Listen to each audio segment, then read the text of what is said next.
The Federal Trade Commission is launching an inquiry into AI deals made by tech giants, calling out specifically Microsoft, Amazon, and Google for their billion-dollar investments into the startups OpenAI and Anthropic. It's the focus of today's Tech Check with Deirdre Bosa. Hi, Deirdre. Hey, Contessa. So I had a conversation about those deals just this morning with VC and founder Jack Abraham of Atomic, and I'm just going to play it for you. Have a listen. I saw a stat, I think it was about $19 billion of that venture capital that went into the AI sector came from the big companies. And the amazing thing that you're seeing, and these companies have figured this out, and they're very, very smart. They have all this cash on their balance sheet. It's not accreting to their market cap. What do they do with it? If they can give it out to a company and it bounces back to them in revenue and profit in their most important segments, which are the cloud, and make those grow faster, that is the way to get your market cap up. And now Microsoft was the first to discover that, and all the other companies are copying it, and it's very, very smart. They're basically bankrolling their cloud businesses. Is there something wrong with that, though? Should regulators be concerned about that? I don't know that they should. I mean, clearly it's powering a lot of innovation in the economy. We're partially getting this. AI is very expensive to train. I mean, some of these new models are going to take $1 billion or more to be able to train. That's not capital that venture capitalists can fork over. So to get into this AI age, you actually might need some of these bigger companies pushing this along.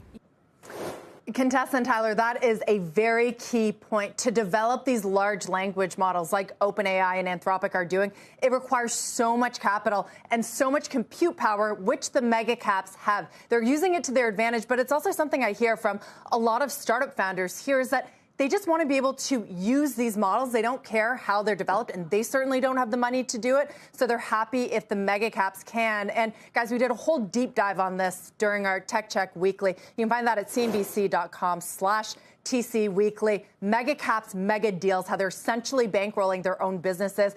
That can either raise eyebrows at the regulators, but it can also benefit startups. Are you getting a sense of why it's a concern for the FTC that there were these investments made?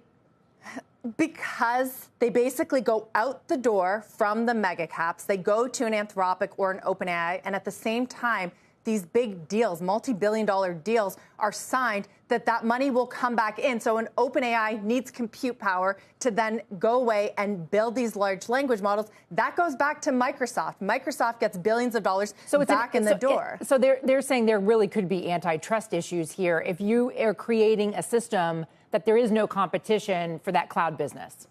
Exactly. And you're creating the winners and losers here, right? A $13 billion investment from Microsoft gives OpenAI a very good chance to compete, in addition to, Microsoft's enterprise customers. So what the FTC may be concerned about, and by the way, European regulators are looking into this as well. Are they sort of changing the competitive landscape by picking and choosing the winners themselves? Let me make sure I'm understanding this. The, quote, investment that Microsoft is making in company X comes back to it in the form of credit for services? Or Exactly. Into their cloud computing units, which we know is so important. Like as we head into big tech earnings, right?